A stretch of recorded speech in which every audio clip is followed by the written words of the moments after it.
In a small Collin County town called Princeton, population 2,400, just a little bit more than a memory is all that's left of the site where a POW camp once held German soldiers. By the end of 1944, there were over 360,000 POWs in the United States, and over 300,000 of them were German. By 1945, nearly 50,000 prisoners of war were incarcerated at Texas camps. Texas had approximately 70 camps, which was more than any other state. In 1945, an old migrant worker camp just west of downtown Princeton was converted to a POW camp. Comprised of 76 redwood cabins with showers and outhouses, a 30,000-gallon water tower, a community hall, washing machines, and a church, it held up to a few hundred prisoners. You know, it was a very, very tiny little town then, and the people just went all out for the prisoners, and they did everything they could to make the prisoners stay happy. And it wasn't long until it was filled with young German soldiers, and they filled up the whole camp, and they stayed there until the war was over. The Princeton camp housed POWs for only 8 months, but during that time, they helped labor-starved farmers grow important crops for themselves and the war effort.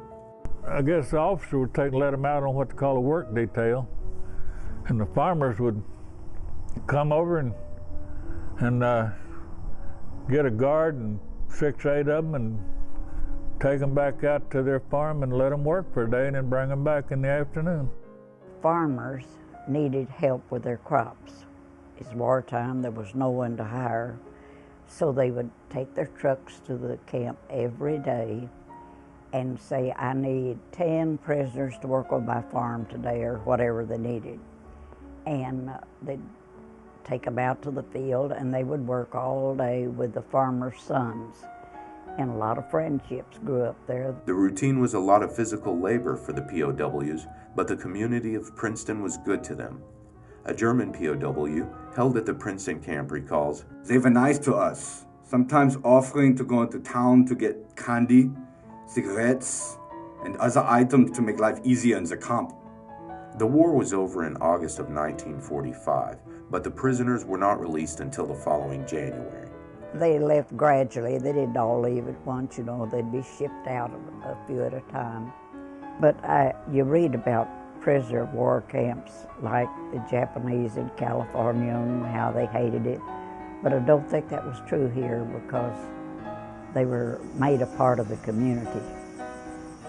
After the POWs were shipped out, the camp was again used for migrant laborers. In the early 1980s, the buildings, because of the state of disrepair, were torn down. On July 4, 1987, a state historical marker was dedicated at the site of the camp. Close to 6,000 people attended that ceremony. Yes, the physical evidence of a German POW camp in a small Texas town is fading away, but its memory shall continue on.